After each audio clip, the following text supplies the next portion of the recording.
ఉన్నటువంటి క్రైస్తవ బిడ్డలందరికీ కూడా ఈ దీపారాధన నిమిత్తమైనటువంటి మీకు అందరికీ శుభములను తెలియజేసుకుంటున్నాను.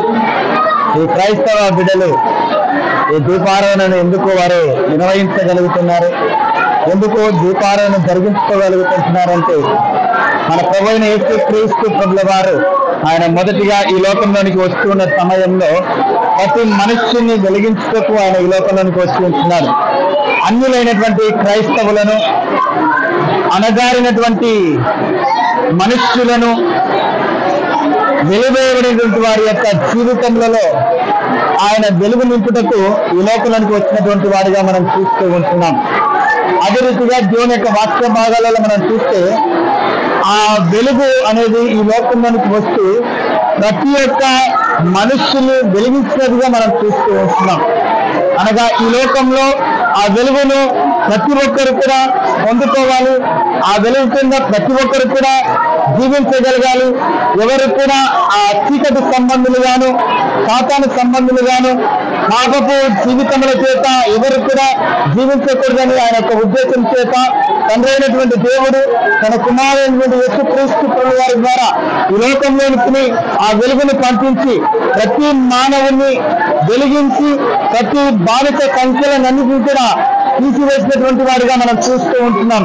కాబట్టి క్రీస్తుని ప్రేమిన వాళ్ళ ఈ వెలుగును పొందుకున్నటువంటి వారుగా ప్రతి క్రైస్తవుడు జీవించగలిగి వారి జీవితంలో అనేకమైనటువంటి వ్యక్తులను వెలిగించగలిగేటువంటి వారుగా ఈ లోకంలో ఆ వెలుగును గురించి ప్రచురించగలిగేటువంటి వారుగా ప్రతి ఒక్కరు కూడా ఉండాలని ఈ వెలుగును మేమందరూ కూడా ఈ దినాన పొందుకొని ఉంటున్నాం.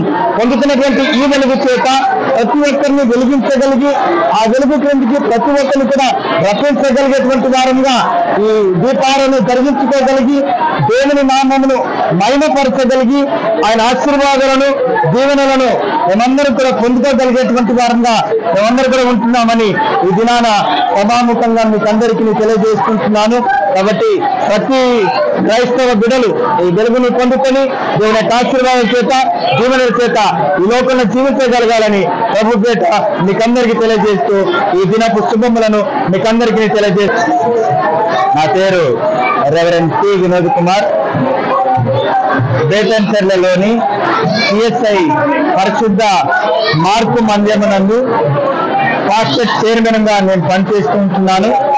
సో ఇక్కడ ఈ దినము జరిగినటువంటి ఈ కార్యక్రమము ఘనంగా జరిగించుకోవడానికి దేవుని యొక్క కృప, దేవుని యొక్క ఆశీర్వాదము మాతో ఎల్లవేళలా ఇదే రీతిగా ఉండి ఇలాంటి కార్యక్రమాలు మా సంఘంతో కలిసి అనేక రీతిలుగా ఘనంగా జరుపుకోగలిగే భాగ్యాన్ని, ధన్యతను దేవుడు మాకందరికీ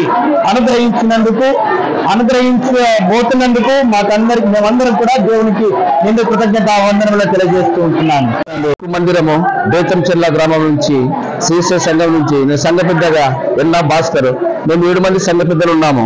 రంగ లక్ష్మణ, ఎన్న రమేష్, కిషోర్, చేడం కిషోర్, ఎన్న మధు, బొంత మధు, రమేష్, శివ, ఎన్న శివ, బొంత సురేష్, మేము 7 మంది పెద్దలు ఈ చర్చి సిఎస్ఐ సంఘము 1928 సంవత్సరము జన్మము మొదలైంది. ఈ సంఘం ఈ రోజుకి 99 సంవత్సరాలు పూర్తి చేసుకుంది ఈ సంఘము. కనుక మా సంఘంలో 130 కుటుంబాలు ఉన్నాయి. కనుక ప్రతి ఒక్కరము అందరూ దైవభక్తితో, ఆరాధనతో, విశ్వాసిస్తూ ప్రార్థనలో ఉంటూ ఉన్నాము. కనుక దేవుని కృప వల్ల అందరం క్షేమంగా ఉన్నాము. మా కుటుంబ సభ్యులు అంతా 130 కుటుంబాలు ఉన్నాయి. కనుక మేమందరం కలిసి ఐక్యత కలిగి ఈ క్రిస్మస్ దీపారాధన ప్రార్థన చేసుకుంటున్నాము. కనుక దీపావళి చేసుకుంటున్నాం. క్రిస్మస్ సందర్భంగా ప్రతి ఒక్కరూ ఆదరించి మీరు కూడా మాకు సహకరించి ప్రతి ఒక్కరికి అందరూ సహకరించి సంఘం అంతా ఐక్యత కలిగి ఈ పండుగ చేసుకుంటున్నాం. కనుక మీ దేవుని దీవెనలు కుటుంబాల పట్ల ఉన్నాయి. కనుక దేవుని ఆశీర్వాదము ఈ ఆలయంలో ఉంది. కనుక దేవుని దీవెనలు మా సంఘం పట్ల ఉంది. కనుక మేము ఐక్యతతో ఈ దినములను కలిగి చేసుకుంటూ ఉన్నామని మరొకసారి వింటూ చేస్తూ మీరందరికీ వందనాలు చేస్తూ ముగిస్తున్నాము. మందిరము బేతంచెర్ల గ్రామం నుంచి శ్రీశ్రీ సంఘం నుంచి